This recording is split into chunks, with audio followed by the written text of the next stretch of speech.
Hello, and welcome to Erika's Cozy Stories. However you found your way here tonight, I'm glad you did. Let your body settle, let your breathing slow, and let the evening carry you gently along with it. Tonight, we're spending a quiet hour in a small antique shop at the very end of a long day. Let your eyes grow heavy whenever they're ready. And let's begin. The shop is quiet now. The last customer left almost an hour ago, and the low afternoon light outside has faded into something softer. Something dimmer. You've switched on only the one lamp near the back counter, and it casts a small, warm circle of gold across the old wooden floor. You pick up your dusting cloth. Soft, well-worn, faded a pale gray from years of use. And you begin, slowly, to make your way around the shop. The first shelf holds a row of teacups. Bone china, thin as paper, each one painted with small, faded flowers. You lift the first one gently, feeling its lightness in your palm, almost weightless, almost like holding a bit of folded silk. You run the cloth around its rim, slow and careful, and set it back down in its same worn ring of dust-free wood, exactly where it's rested for years. Beside it, a small silver creamer, tarnished soft at the edges. You buff it gently, and the lamp catches its curve in a low, warm gleam, like a small moon rising out of the shadow of the shelf. You move on. A stack of old books rests on the next table, their spines cracked and gentle, colors faded to soft rust and moss, and a blue so pale it's almost gray. You dust along their tops, feeling the small give of aged paper beneath the cloth, and you catch, faintly, that particular smell old books have, warm, and a little like vanilla, and a little like the inside of a cedar chest. You pause for just a moment and slide one free from the stack. Its cover is soft cloth, the color of weak tea, the title worn almost smooth beneath your thumb. You don't open it. You simply hold it a moment before setting it back exactly where it was, spine aligned with all the others. Further along, a wooden music box sits closed, its lid inlaid with a small, faded rose. You dust around it without opening it tonight. Some things can simply rest.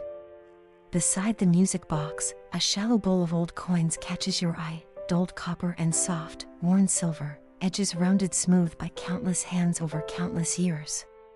You run your cloth gently across them, not lifting them out, just tracing the surface, feeling the small, uneven bumps of old, faded engravings beneath the fabric. Near the window, a shelf of glass paperweights catches the last blue light of evening. You lift each one in turn, feeling their cool, smooth weight settle into your palm. One holds a small cluster of glass flowers, frozen mid-bloom. Another, tiny bubbles, caught forever in the middle of rising.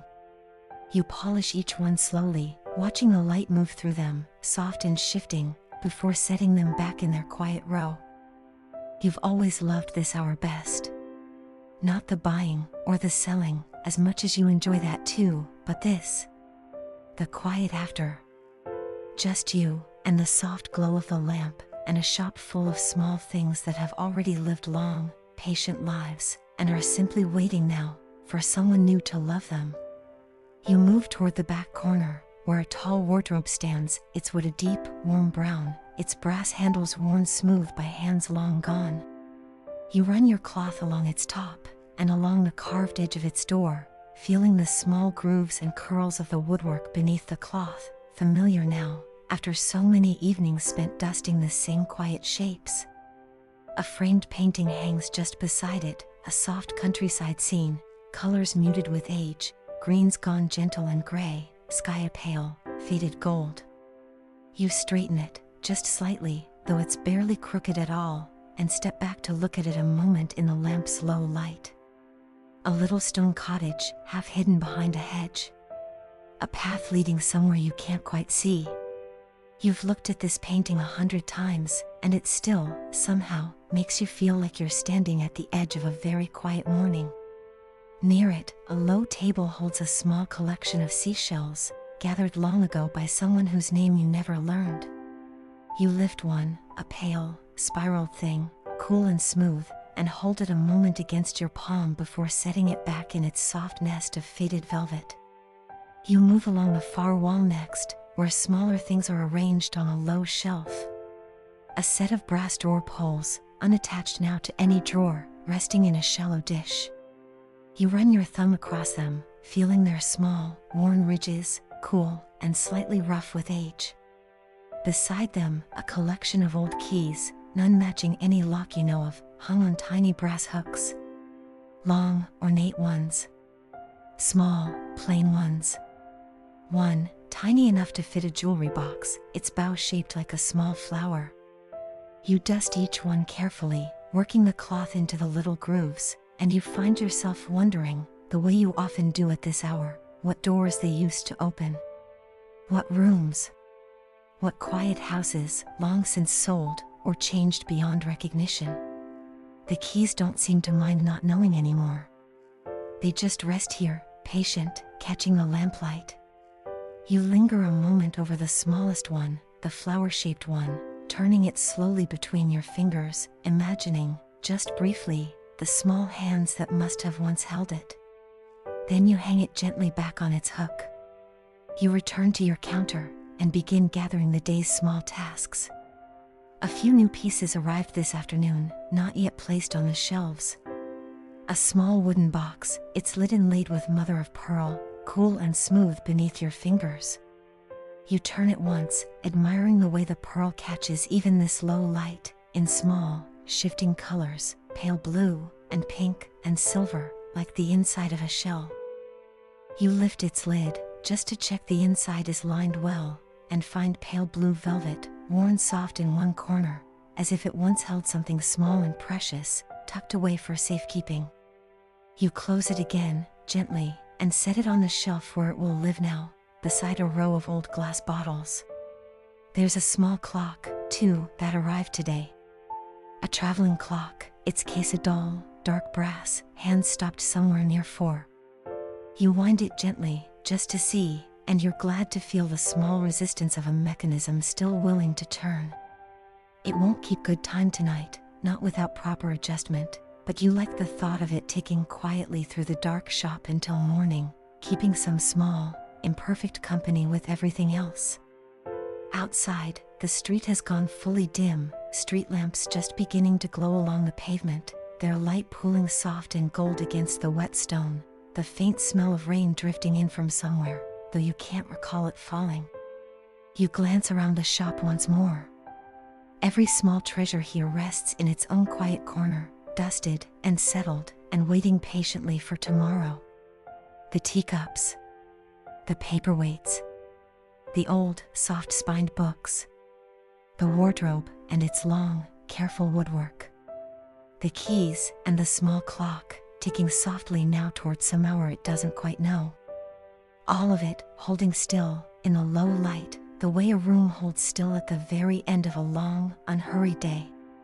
You fold your dusting cloth, and set it back beneath the counter, in its usual place. You pull your ledger toward you, and jot down, in a slow, familiar hand, the 2 new arrivals, the mother of pearl box, the small brass clock, noting where each has come to rest. You close the ledger, and set your pen down beside it. You reach for your coat, and it settles over your shoulders with its familiar, easy weight. You loop your scarf once around your neck, feeling the soft wool settle against your collarbone. You take one last look around before you go. There's something so peaceful, you think, about a room full of old things. Things that have already outlived so much, and asked for so little in return. Just a little dusting. A little care. A little lamplight at the end of the day. You think of all the hands that must have held these things before you. All the quiet houses they once lived in. And now, here they all are, gathered together in this one small room, waiting, unhurried, for whatever comes next. You reach for the switch.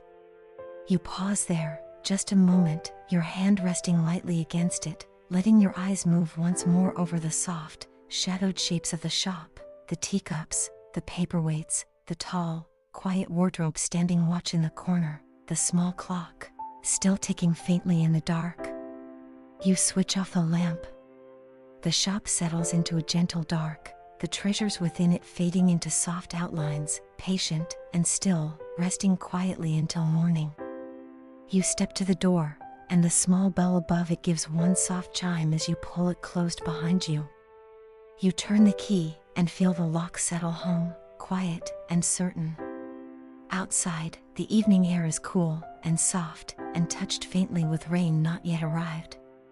You stand there a moment on the step, feeling the whole slow day finally settle in your chest. And then you begin to walk. Slow. Unhurried. The street is nearly empty. A cat slips along a low garden wall a little further down, pausing once to watch you pass, before continuing on its own quiet errand. The street lamps glow soft and gold above you, one after another, each one holding you a moment in its light before releasing you back into the dark.